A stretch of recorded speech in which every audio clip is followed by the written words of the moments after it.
The views and opinions expressed on the Tom Trento Show are those of the host, guests, and callers, and are not necessarily those of this station, its management, or other hosts or advertisers.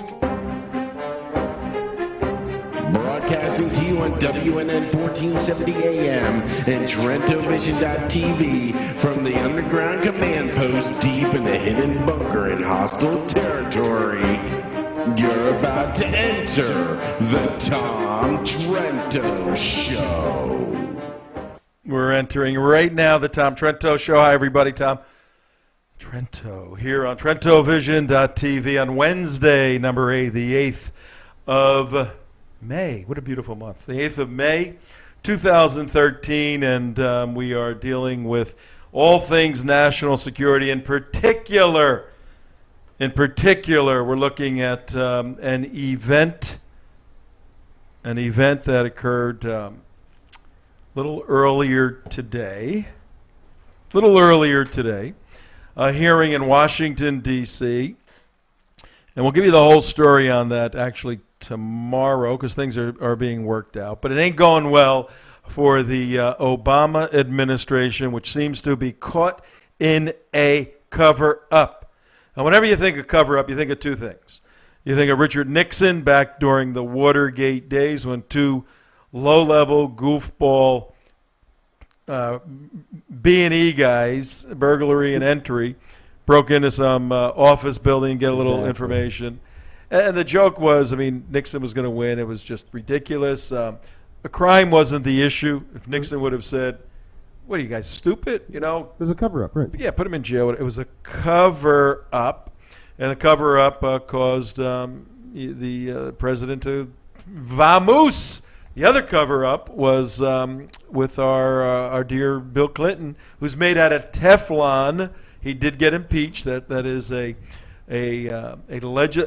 judicial move by the House of Representatives in Congress. He was impeached for lying to the investigative committees for committing perjury as the President of the United States of America. Not that it's a big deal to be having sex under the desk in the Oval Office. That stuff's kind of okay nowadays, Have sex with that woman. Oh, I can't hear you, Bill. I said he did not have true. sex with that If woman. it is it, and I don't know what it means. What does it mean? I know. But here's the problem right now, folks. And last time we checked, Monica Lewinsky is still alive. Yeah, she's selling books and doing interviews. Though still. there are a lot of dead bodies in the path of the Clintons. You ever notice that? Oh, yeah. It's just like dead bodies all over the place. But at least going back to Arkansas. I know, Whitewater, all that. At least from the Lewinsky moments, there's nobody died. Nobody died with Bill and Monica getting together. Nobody died when The cigar died. the cigar, yeah. That cigar is probably worth some money nowadays. Yeah. Nobody died when Richard Nixon covered up the Watergate burglary. But not only have 4 Americans died in this cover-up. Well, they died as a result of bad policy. Now, as a result of cover-up, there's been many, many, many more deaths in this mishandling national security issues of this administration. So this is part 3 of Benghazi Explodes, or Benghazi.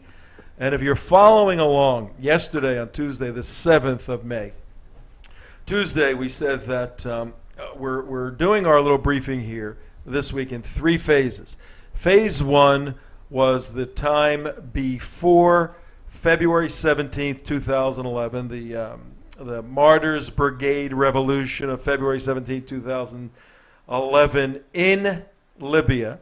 Time before that, the 6 or 8 years before that, which essentially Libya was not a problem for the United States of America. It wasn't like, oh my God, Libya's out of control, we got to do something. Libya was not a problem. Gaddafi kept an iron fist on criminals in his country. He is not what we would call an outstanding statesman. But in this rough world, and we got to get rid of our idealistic eyes, there are bad people in bad countries and bad leaders. And to the extent that they are not killing Americans, we've got to live with some of these inequities because we cannot manage 6 or 7 billion people, folks. It just doesn't happen. Phase 1. Phase 2 was the 17th of February 2011 to September 11th, 2012. And Phase 3, 2012, September 11th to right now. We covered yesterday, in yesterday's briefing, we covered the first phase and said not only did Gaddafi have his hand controlling the jihadis in his country of 6 million, and if we go to my screen in a second, not yet, we want to show you the geography. The geography is very, very important to understand that. Yeah, let's come to my screen. There we have Northern Africa and the AQ, Al-Qaeda, AQIM, AQ, Al-Qaeda in the Islamic Maghreb. This is the Maghreb up here. And you can see the Mediterranean, and very interesting part of the world. You've got Europe and then Turkey to the right. And you can see down Saudi Arabia where the jihads began and the conquest of Islam traveled through Turkey, almost up through Europe. But now this new jihad occurred in Tunisia, January, February 2011, jumped over Libya, went to Cairo, Egypt, February 2011. The Libyans in the center were saying, dude, we want to overthrow our guy too. We want the Sharia. We want the Sharia. Now, the left and this Obama administration will tell you that there was such a desire and a quench and quest and thirst for democracy that the Western-style Libyans truly wanted Jeffersonian or New York democracy. They wanted, Starbucks in every corner and to go to the movies and all of that. Yeah, there's like 11 people out of 6 million that wanted that. This is a Sharia-compliant people that wanted to establish the caliphate through jihad. Gaddafi knew that. He kept an iron fist on them. Well, through the assistance of the United States of America, as we'll see, Libya fell, and Gaddafi became, what did you call? I refer to him as a human corn dog. Yeah, he was trying to escape, and as a result, a drone struck his caravan. He was hiding in a sewer pipe, caught and brutally sodomized, sliced up, kicked, just killed, as most totalitarian dictators from time immemorial die that brutal death. But now, if you look at Libya as a cesspool. I'm trying to be nice. As a gathering of low-life thugs who want to kill people and establish a Sharia law worldwide, and Gaddafi was the lock. Now the lock is broken, and then all the switching the metaphor, all the rats in that rat's nest start coming out. That's phase 2. We're going to talk about that in phase 3 today. But we have some very interesting news for many of you who follow the exploits, the phenomenal First Amendment exploits, and all this stuff fits together, of David Yerushalmi, one of the key authors of Sharia, and Rob Muse. They started about a year or two ago, American Freedom Law Center, and they have an organization that is specifically and uniquely dedicated to protecting the First Amendment rights of all Americans. And 3 years ago, the Arab Fest, I think, Mark, you were in Dearborn, Michigan 3 years ago, 2010, at the Arab Fest when David Wood and Nabil and the other gentleman, 3 of them got arrested. Were you there for that? I wasn't there when they got arrested, but I was very familiar with the case. We're in. You were there in 2011. Yeah. Okay. And Alan was actually there the following year. Okay. 2010, David Wood, who's a Christian apologist, he does a lot of those videos on Islam. Dr. Nabil Quresh and Paul Rezkala were thrown in jail on June 18th, 2010 for a breach of the peace because they were evangelizing. They were preaching the gospel of Jesus Christ. A couple of them are former Muslims, and a Christian. and they together were preaching the gospel of Jesus Christ at the Arab Fest. Last time I looked, folks, that's legal in America, and Muslims can go to Christian events and preach Mohammed stuff. I mean, this is fine. This is what the First Amendment Yeah, but you allows. said in America. This is Dearborn, Michigan. Oh my God, I forgot about You got to that. qualify that there, Tom. So they got arrested, and they secured the unbelievable skill set of Rob Muse and David Yerol-Shemy. So you got to, if you ever get in trouble, call me. We'll get you hooked up with those guys. And that's a different one. That's not the one for this. So this is there's a lot of crap going on in Dearborn. 2010, well, 2 days ago, a settlement was reached, and the city of Dearborn apologizes. They had to apologize for arresting the Christians in 2010. And in the apology, they have to put it on their website for 3 years. Listen to this. The city's apology goes as follows. On June 18, 2010, David Wood, Nabil Quresh, and Paul Rescala were arrested by Dearborn police officers at the Arab Fest while engaging in a peaceful dialogue about their Christian faith with several festival attendees. They did nothing wrong, I'm paraphrasing. We regret arresting them. We're very sorry. We hope they accept this apology. This is the city apologizing. And all faiths are welcome in Dearborn to peacefully share their views and engage in religious discussions. So David Yerol-Shemy and Rob Muse got the city of Dearborn to apologize to the Christians. Yay! Now, They also got them to write a big check to the Christians Good. to learn to not make that mistake again. And the amount of the money is undisclosed. But my guess is it's pretty significant. Well, yeah, with legal fees and everything. And also, Yeah, fees are hundreds of thousands of dollars. now also this goes on top of another time they got hammered by some other Christians passing out pamphlets. And so this is like the second time they got their hands slapped. All right, now you're talking about the 2011 one? Yeah. Okay. I think through the magic of video, we may have a short piece on that. Well, not this one. There was one even before this one. There was one before this. I Now- think that was 2009, maybe. Not 2009. Yeah. This is the David Wood thing. And now 2011. our video, which got 1.3 million hits, Was that 11 or 12? that was, oh God. What was the date on that thing, Dave? What's the date on that Dave, video? back it up and look at the date on that thing. What was it uploaded? Published on June 26, 12. Yeah. So 2012, So okay. 2012. This thing, we got put out, and we didn't film this. We weren't there, but we got contacted by the people who were there to do the video for it, and it just took off and went super viral, and How also many launched views so far? 1.3 million hits, and that's just on our site. Now it's been copied and replicated and duplicated across other sites. So it's over 2 to 3 million hits on this silly video. And the way this works, folks, 2 or 3 days ago, the city of Dearborn reached a settlement, case number 1, with David Yerol-Shemy and Rob Muse, apologized to the Christians, wrote them a big check. Yesterday, David Yerol-Shemy and Rob Muse had a press conference regarding case number 2 against Dearborn that we're referring to. Show a little bit of that video, then I'll tell you what's going on. Then we'll move on to Libya. Now this is what you're seeing for the radio audience, which is Muslim just throwing box, rocks, everything at these protesters. I mean, just literally pummeling them with crates, bricks, literally being stoned. Yeah, you better shut that off because there's some very bad words that are in that video that can't go No, on the air. it's not in here. They can't. Not in this section, okay. Yeah.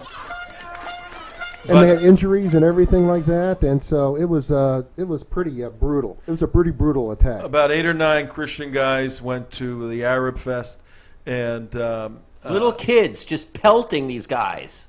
and they were preaching Jesus. They were very provocative. These guys, they had signs and things with them that were provocative. But again, the First Provocative. Amendment. I mean, come on. I mean, there's been a lot worse said about Christianity Oh, of and course. everything else. It just But yeah. the fact of the matter is, if you want to be a Muslim in America, then you have to deal with provocation. You have to deal with ridicule, with sarcasm. Americans don't care about your sensitivities. I mean, we're tough people that make fun of other people, and that's the way life is. You can make fun of other people. Do not blasphemize, No, please. that's the deal. There should be international laws. What's really interesting That's about part of this whole mess that we're dealing with. What's really interesting These guys are getting attacked with stones and bottles and bricks. There was a press conference yesterday on this. David and Rob Muse held a press conference and said they're proceeding with the case. And this one's going to be bigger than the... Oh, yeah, it is, because they just got pummeled. They just got stoned, and they turned a blind eye. And here's the funny thing about it was Deputy Chief Mike Jafar, who's Director of Law Enforcement, is also the feature on All American Muslims, that TV show, and was it TLC? That's the right. one season wonder. The one season wonder, the All American Muslim, right. and he just enabled he totally turned a blind eye to it, blamed the Christians for being there as the instigators because they were there, and totally just turned a blind eye. The whole thing turned a blind eye. Sounds like Cairo. It was just a nasty situation, and this is going to be even a bigger multi-million dollar. Can I tell you the one thing that upset me most about that show, All American Muslims? One of the daughters married an American, a kuffar, and was forced to get rid of his dog that he had for years and years. Oh, you're kidding. Yeah. I've never seen it. Is it still on? I'd like to look at it. No. But that pissed me off beyond belief, that this guy had to get rid of his dog he had for like 5 years to accommodate. A dog, for our viewers out there, a dog in the Islamic world is a filthy animal. And the Quran, the Hadith, the Sunnah, basically say, no dogs, you can't have any dogs. And I mean, who hasn't had a dog? And for all of our Muslim friends out there struggling with the transition from the bondage of Islam, and that's what it is. It's intellectual bondage, it's emotional bondage, it's spiritual bondage, it's dog bondage.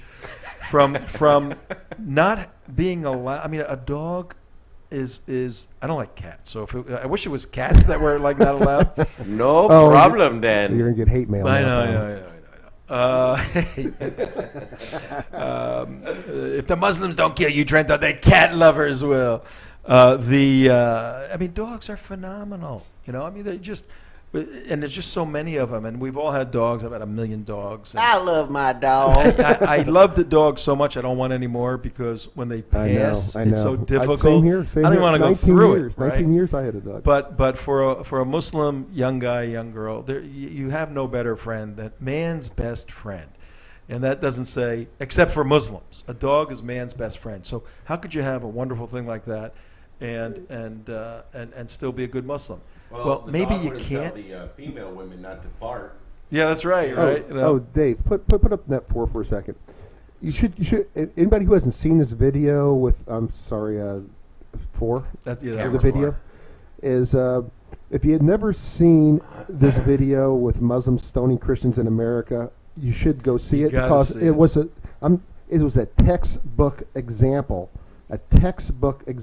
of how to approach these situations, and it was he just nailed the cop he's talking to. He just nailed them, and this is the reason they're going to get a multi-million-dollar lawsuit settlement. Oh yeah, they're going to be a very wealthy group of Christians. But this is the way to stop these guys: is to hit them where it hurts, is in the legal realm, and put them out. You think when they get their gigantic settlement 2 or 3 years from now, they'll remember who made the video? No. We'll be remember who made the video. You what guys. video? What are you talking about? What video? Right. Yeah, it had like 3,000 hits before we got a hold of it. I don't know. Trento who?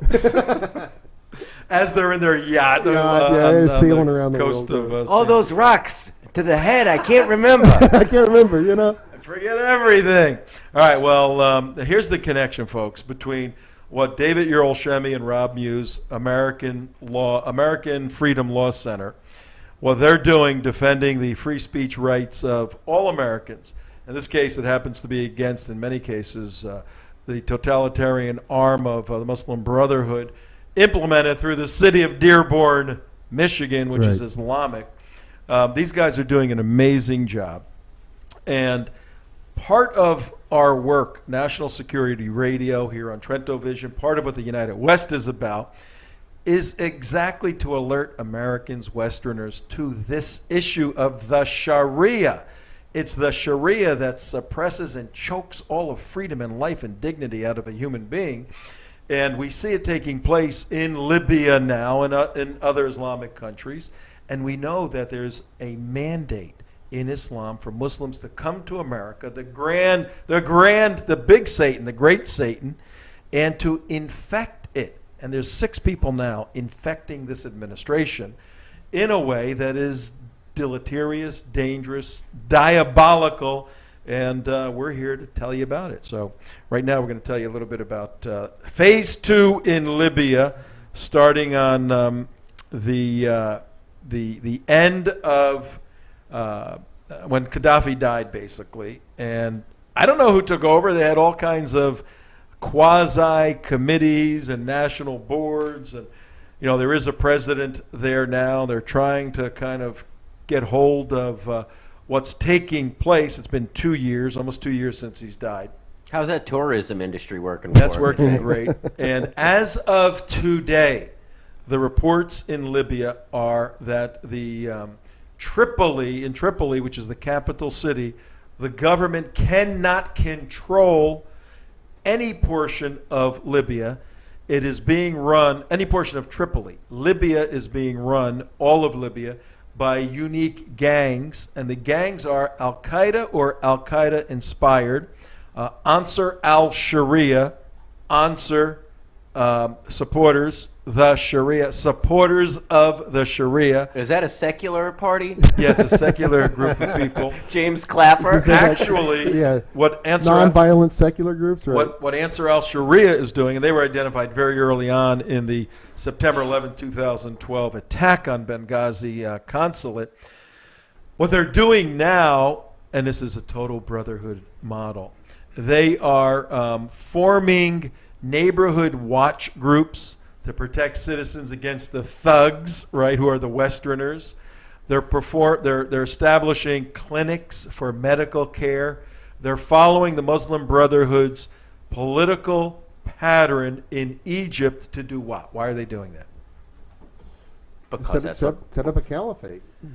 Well, they're winning the hearts and minds of the people. Right. They're protecting them and giving them the benefits of this fairly rich oil economy, and basically saying, now, we'll take care of everything, and we are Muslim Brotherhood. The Brotherhood is running with Al-Qaeda Libya right now.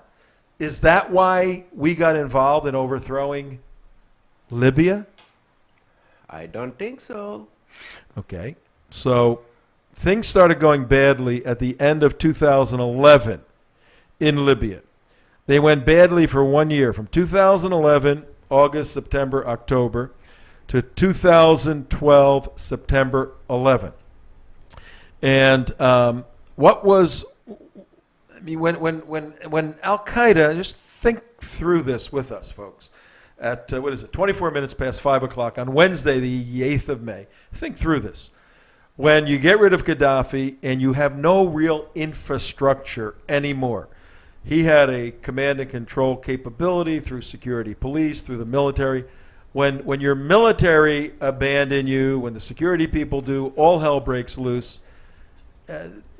Organization, just like here in Florida when there's hurricanes, it all resorts back to tribal communities. The communities take care of each other. Well, for a year, Al-Qaeda and the Muslim Brotherhood have been organizing Tripoli, organizing Libya, organizing Benghazi. What, besides oil, what was Libya super rich in? Anybody know? What is Libya? Super rich in, besides oil. Besides oil? Guns and arms, because they've been Weapons. getting, Yeah. and there was a whole big gun running operation going over towards Syria, and the captain of the boat was talking about the weapons that were going over there, and they were just everything. What was one of the weapons systems that we Man spoke pads. a lot of? The man pads. Portable. Mobile, so portable, armed, whatever it is. What is Man, M-A-N, pads, portable. What they are shoulder-fired rockets is what they are, basically, but very simple to operate. And Gaddafi had I think 10 or 11 of them, or 20,000 of them. 20,000. 25,000 shoulder-fired rockets that can take down commercial aircraft. Those could be camel-fired as well. Yes, they can be camel-fired. Camel-fired? Camel-fired. Camel-fired. Oh, Yes. from a camel. Yes, absolutely. Oh, it can be, so they're camel pads. Yes. So now this year, from the end of 2011 to September 11th, 2012, all hell is breaking loose, and the Obama administration is going, That too. what hath God wrought? We have a picture of those man pads. There's one right there with the Red Baron shooting it off. And if you're driving in your automobile, we have a picture of a jihadi holding a very small weapon with a very lethal piece of ammunition. Yeah, these things in are it. bringing down airliners. I mean, they're great for bringing down commercial airliners.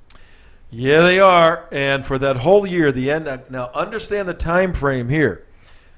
We had no problems with Gaddafi's man pads for 30 years. Okay, all of a sudden, Gaddafi's not there anymore. Now we got jihadis with AQ, Al Qaeda, with the Muslim Brotherhood, with Ansar al-Sharia, and all these other kind of entrepreneurial Sharia jihad groups. That's exactly what this is all about.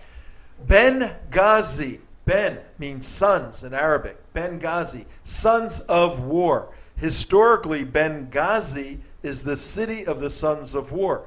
Back in 2008, I believe it was, the CIA and the Army did an extensive data analysis as to where the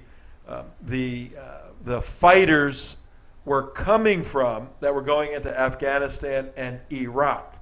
Mind you, it's 56 Islamic nations. Libya has 6 million people. Libya provided the most number of jihadi warriors, exported them, than any other of the 56 Islamic nations. Libya, Benghazi in particular, has always been a launching pad for the jihad. As we read in yesterday, we read with some letters Gaddafi wrote in April of 2011 to President Obama saying, please help us. You are our Muslim son, Mr. President. We have Al Qaeda here trying to destroy this country, and you know it. And we have them here in Benghazi.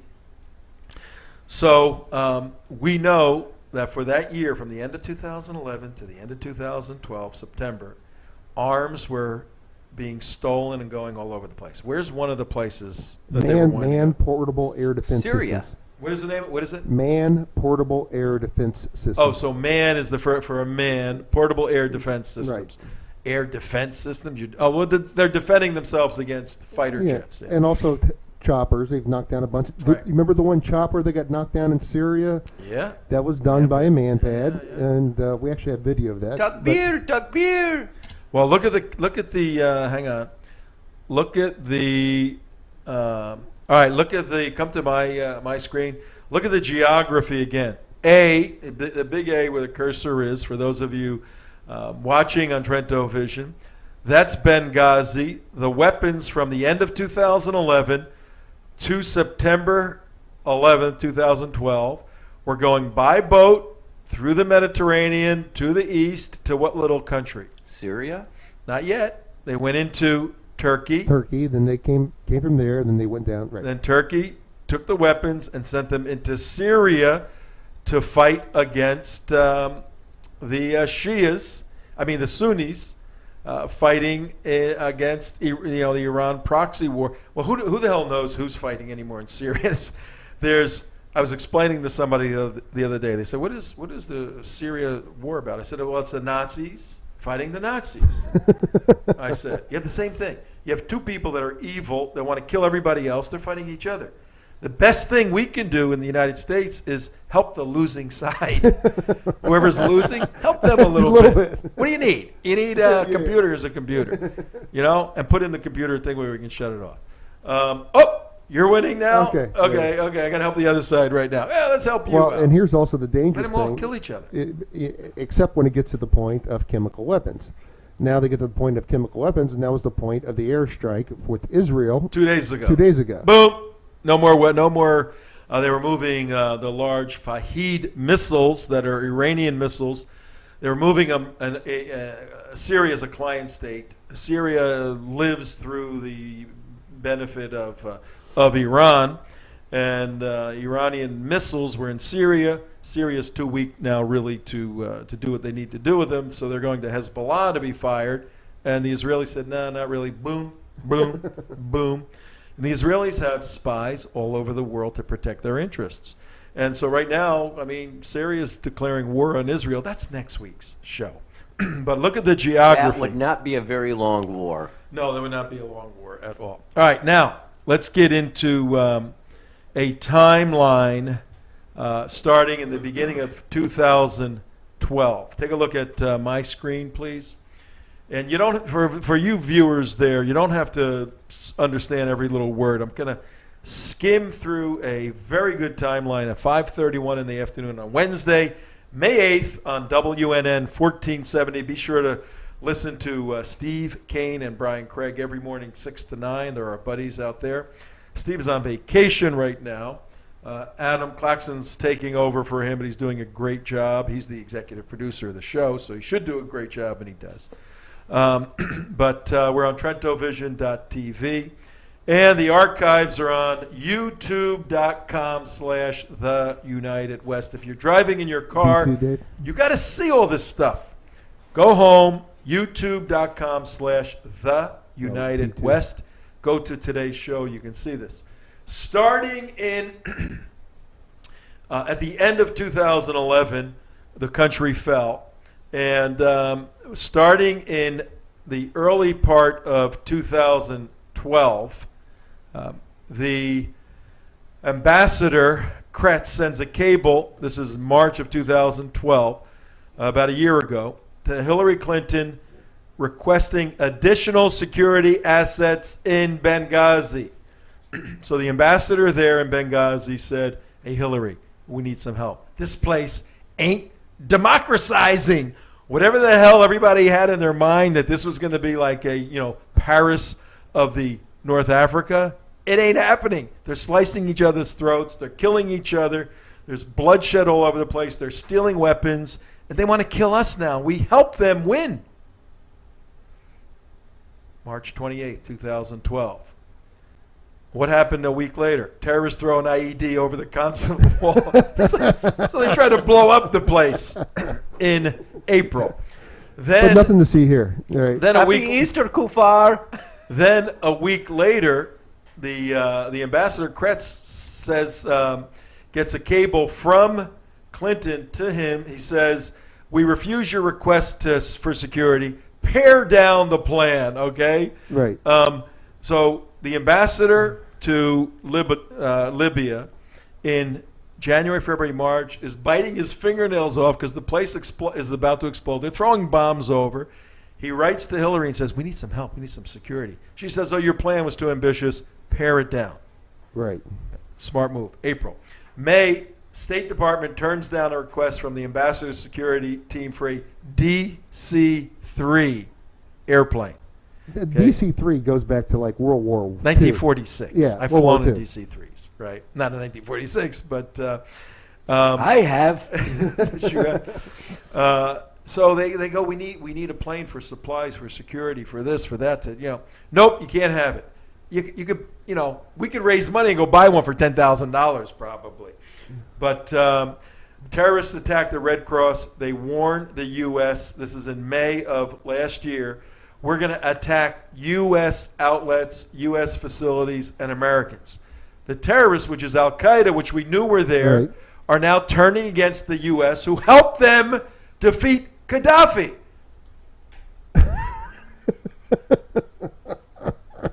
And you don't think this administration has to cover up this mess? Oh, God. That's going to happen a few months later?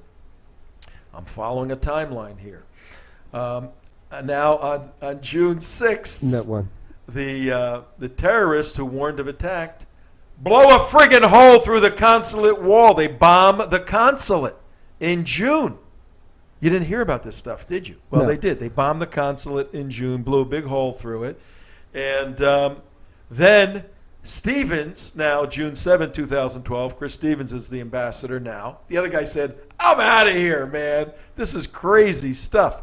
He asks Hillary Clinton to keep 2 MSDs, security teams in Libya.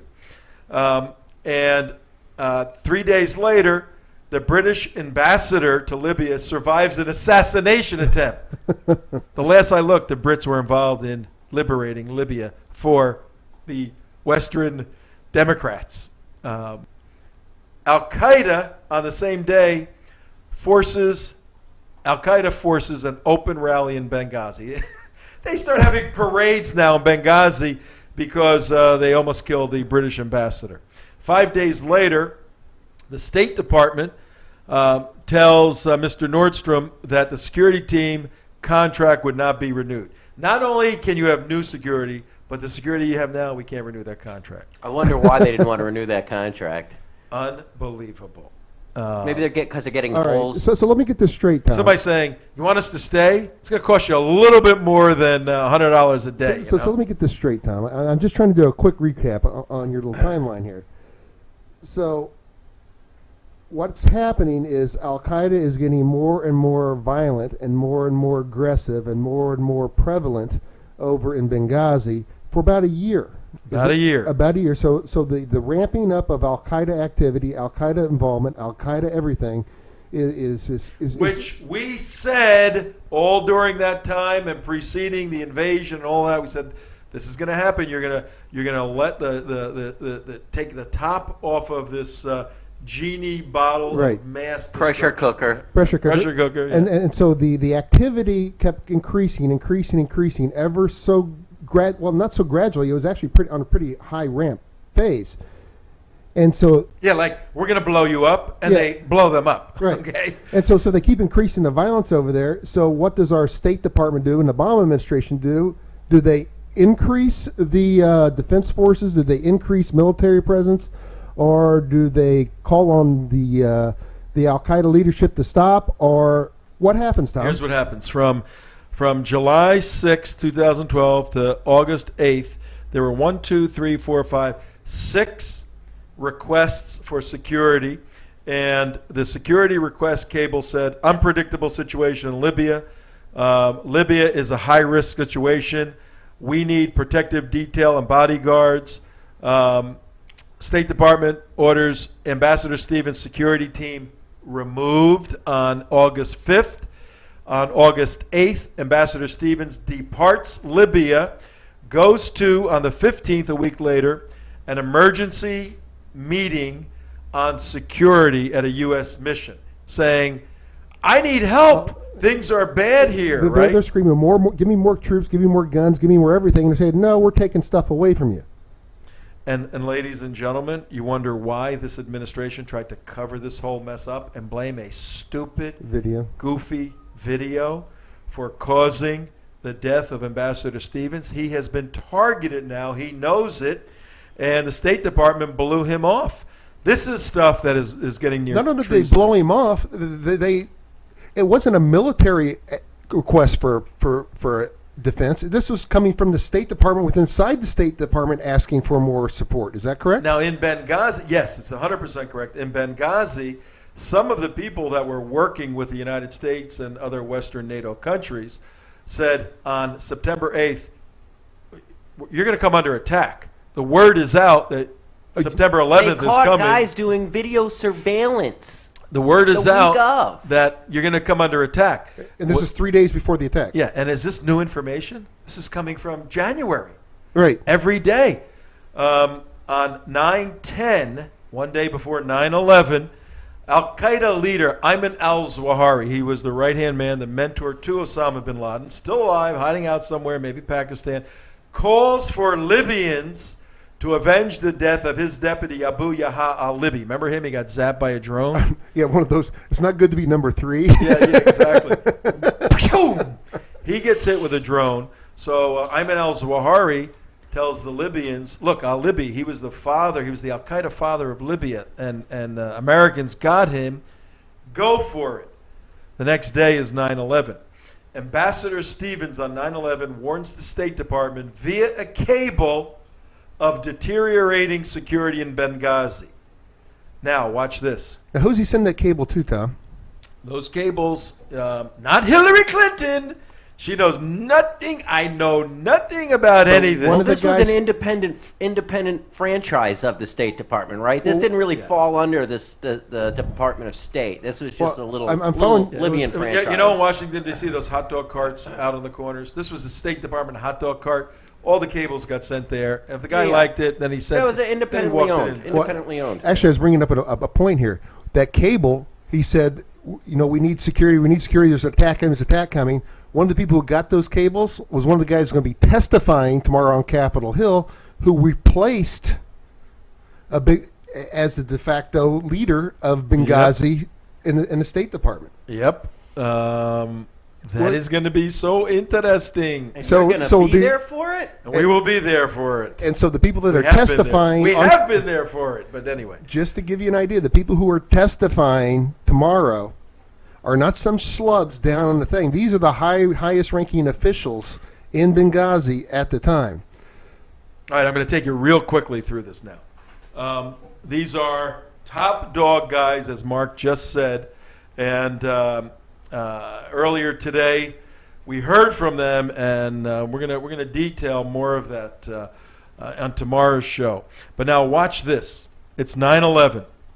It is now 1900, so 1300, 12, 11, 12, 13, 1 o'clock? Yeah, 1 o'clock in the afternoon, 1:30 in the afternoon U.S. time. 6 hours difference between here and Benghazi. Benghazi 6 hours later. So at 1:30 in the afternoon, 19. It's 7:30 at night. 7:30 at night, Stevens begins meeting with a Turkish diplomat. And then half hour later, terrorists set up checkpoints around the compound. So it's a setup. Yep. Stevens ends a meeting with a Turkish diplomat. Turkish diplomat Set him up. yeah, of course. Set him up. He leaves a half hour later. He just drove right out. And about an hour, actually 50 minutes after, so it's 21:40, after the diplomat leaves, Stevens went to bed. First shots are fired. Stevens calls Hicks in Tripoli, says, we're under attack at 21:40. This is the guy's testifying tomorrow, Hicks. Yep, he's testifying. And then the DOD, Department of Defense, orders unarmed surveillance aircraft to reposition over the Benghazi mission at 21:59. State Department emails notifies the White House and the Pentagon of the attack. The consulate is in flames at 22:05, so it's 10:05 at night. The ambassador's missing. Secretary of Defense Panetta. Now, hold on. Right, stop right there, Tom. Yep. Stop right there. Because right at that point, there were, four people who were getting ready to get on a C-130 to come for the rescue at that particular time. And they were given an order to stand down. Yeah. They were told to get off the C-130 and stand down. So someone in the state, who gave that order? Who gave that order to say, no, we do not want military troops coming to Benghazi? It's going to be very interesting to find out. Right there Of is- course, it's going to be the janitor that happened to It was not Hillary Clinton. No. No, you don't. Yeah, It's this the is janitor that happened to be walking by, heard the Secretary of Defense and the President talking, and he said, I don't think we should be attacking. And the janitor made the call. At 4:05, 4:32, Panetta and the JCS informed of the attack by the DOD. At 4:54 our time now, second State Department email says firing stopped. That first wave, that first attack. At 5 o'clock on September 11th, man, what a way to Right. spend the day. President Obama, Vice President Joe Biden, soon to be your president, Secretary of Defense Panetta met at the White House at 5 o'clock. The consulate was abandoned at 5 o'clock. And the DOD unnamed surveillance aircraft arrived overhead at 23:10. Woods, Darty, 5 others leave Tripoli. They're the ones that commandeered a plane and took off to get to Tripoli to help. After there's an order to stand down, do not get on that C-130. Screw you, they said. So the other guy said, "Oh, screw you. We're going to go commandeer a plane." And how they did? They bribed someone with $30,000. Was that what it is to go over there? At 11:30 at night. And so now it's 10 o'clock at night. They're getting all the information that place is a mess. We don't know where Stevens is. It's real bad. These guys didn't have to go basically almost 1,000 miles from Tripoli, a couple hours flying. Right. They jumped in a plane. They took off, 7 of them. Then at 1 o'clock in the morning, Stevens' body was found, taken to the hospital by locals. Woods and Darty arrive at 1:30. They get there in Benghazi. Now at 18, so 12, at 6:06 in the afternoon on this timeline, it has Benghazi time and U.S. time. At 6:06 in the afternoon. At 5 o'clock, the president met with Panetta. At 6:06, the third Department of State email says, this is an email, says that Ansar al-Sharia claims to be the cause of the attack. They were the movie producers? And Ansar al-Sharia is supporters of the Sharia. At 2200, so at 10 o'clock at night, Hillary Clinton blames the internet video for violence. That's what it was, I was told. It was 10 o'clock at night. She says it was So they came all day. They had to think of this story, even though the emails coming from the ambassador Stevens said it's Al Qaeda, it's Al Qaeda, it's Al Qaeda. Everybody knows it's Al Qaeda. Everybody on the ground knows it's Al Qaeda. The SEALs are going to rescue him. No, it's Al Qaeda. Everybody knows this. There's no sudden jihad syndrome. This is a planned attack. That was at 10 o'clock, and while Hillary was blaming the internet video, on the roof of the annex building, which was a bit removed from the consulate building in Benghazi, there was a compound with several buildings. The consulate had burned, but the SEALs and others set up on the annex, on the roof of the annex, and they had equipment ready. They needed some air assistance, never came. The same time that Hillary Clinton was blaming the goofy internet video, Glenn Darty and Woods were killed on the roof of an annex. And they were killed. It was so bizarre how they were killed. Mortars start coming in, and they were ranged in. So the guys shooting them were trained fighters. They knew what was going on. On 9/12 at 10:50 in the morning, the next morning, President Obama meets with the State Department. Then at 1800, 6:50, almost 7 o'clock at night. Wait a minute. At 10:50, watch this, America. At 10:50 in the morning, President meets with Clinton at the State Department. Right. Then at 1917, at 7:17 at night, Benghazi time, the C-17 with 31 survivors and the bodies of the 4 dead leaves Tripoli. Okay, that's 7:17 at night. At 6:50, 27 minutes before the C-17 with the survivors from Libya left. 27 minutes before that, President Obama also boards an airplane. Where was that airplane going, Tom? Well, the C-17 with the 31 survivors and the 4 dead leaving Tripoli was going to Dover Air Force Base. Where was Obama's plane going? Well, actually, the C-17 with 31 survivors and 4 dead went to Ramstein Air Base in Germany first. They got there a couple of hours later. In between those flights, President Obama also boarded an aircraft. Air Force One.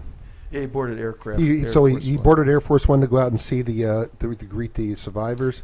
Where was that? From Andrews Air Force Base to go to Dover is just a little flight north, and Air Force One didn't quite go to Dover. You'd probably take Marine One. It's so close. Yeah, it's so you close. probably could. But he went to Ramstein first. But when they took off, they headed due west, and they crossed the country. It must have been a tough ride.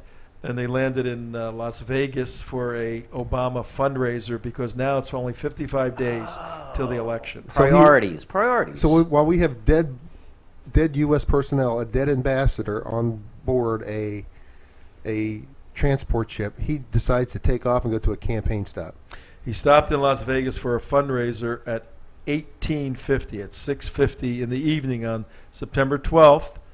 But then, 2 hours later, he took off.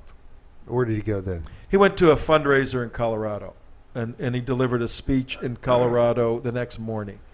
So while Libya is in flames and while families are grieving, President of the United States was raising money and campaigning on the West Side, having a blast and just having a wonderful time. If I remember, that Colorado fundraiser was where he compared his campaign volunteers as American heroes, similar to the ones that lost their lives in Benghazi.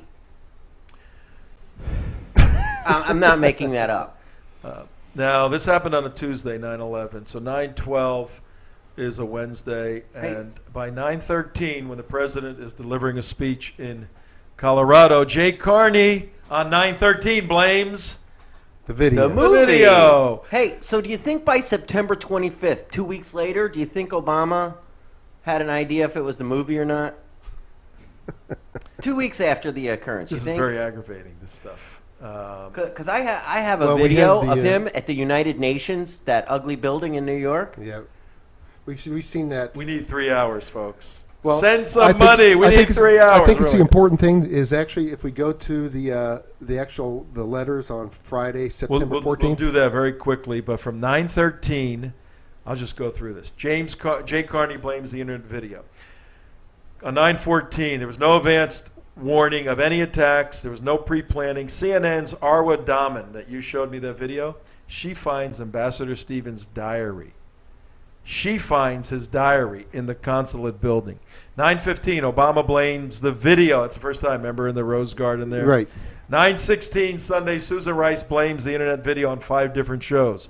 9:17, Victoria Nuland backs up Rice's account of the video. 9:18, Carney blames the video. 9:19, Carney blames the video. No evidence of a pre-planned attack. 9:20, Carney blames the video. 9:20, Carney blames the video. 9:21, Clinton says Benghazi was a terrorist attack. 9:24 on The View, Obama says an investigation is going on. I don't know nothing. What show was that on? The View. 9:25, Obama's speech to the UN blames the video.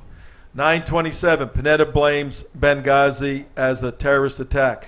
10:2, Carney blames the intel community for giving bad information. Here we go, folks. The long knives are coming out in the Obama administration. 10:3, Clinton vows cooperation with House investigation. The FBI right on the spot. 10:2. What date? It's almost 30 days later, 27 Yeah. days later. 10/3, October 3, the FBI arrives at Benghazi. Remember, they couldn't get in? The Libyan... Actually, CNN was there before they were. They were there, Yeah, yeah. but if the girl from CNN's able to grab the guy's diary, how much evidence is the This is FBI so really bu- collecting? Look, either this administration, and maybe you Democrats out there and you on the left, maybe you love Obama so much and you want all your social programs that you can look past a absolute mangled bungling of a national security issue where dear human beings who have committed their lives to protect, defend, and work for this country. You think that kind of approach, because you're so selfish that you want more money and more Obamacare, you think good Americans are going to risk their neck for jobs like this? Guess what? When that end of the tip of the spear says, what the hell am I doing this for? Well, everybody just wants to suck out of this country that which we're trying to put in. We're going to turn into a banana republic now with Right. the expediency of this sort of equipment in 10 years, 12 years. Well, All right, let's go to a couple of those. Yeah, things. net one, net two. On 123.13. I'll pull up net two. Now watch this. We hit you with this a little bit. We only got a couple of minutes left. We wanted to lay the groundwork. You can go to Tom at TrentoVision.tv or the United West. We'll put this stuff up. Take a look at this. Where is it? You got it up there? It was up, then it went down. Okay. What we have are 3 memos from the intelligence community to the State Department and the White House. You got to. Whenever we say Okay, State Department, we mean White House too. We'll do this in a minute or two. Well, we get net. Yeah, we have it up now. We have Got net it two. up? Net two. All right, here we go. Take a look at this, Tom Trento on And bring the full screen. TrentoVision at 55 minutes after 5 o'clock. Just a couple minutes left in the show. The first memo came out, and it was a compilation of the intelligence community and the military doing a report at, this was out on Friday, 11:15 a.m. East Coast time. So 3 days, basically 2.5 days after the event. The essence of the national security memo says there was an attack, there was pre-planning, there were indications of previous attacks. It was happening in Benghazi. There was some of it may have spilled over from the attack of the Cairo embassy. There are hints of, let me see, Ansar al-Sharia, which is an al-Qaeda affiliate. This is related to the June attack against the British ambassador. And it basically says this was a terrorist attack and we got a serious problem. By Ansar al-Sharia, right. Yeah, And Ansar then the al-Sharia. next day, okay. The next day, now that was at 11:15 on the 14th, Friday. V2 day, just go to V2. On 1 day later, 148 of the words, the 248 words, all the words that related to any hint of Al-Qaeda, Al-Qaeda inspired, Al-Qaeda influence, taken out. V2. Any Net two. hint of prior warning that the State Department had prior warning was taken out. This thing was so scrubbed it isn't funny. And 148 of 200 words were taken out. And then on Saturday, 1 day later on the 15th, there was this watered-down boilerplate. The current available information suggests spontaneous demonstrations in Benghazi as a result of the demonstrations in Cairo, Egypt. And we have an ongoing investigation, and we will get to the bottom of this. Okay? Now, here's the important part. We've just got a minute left.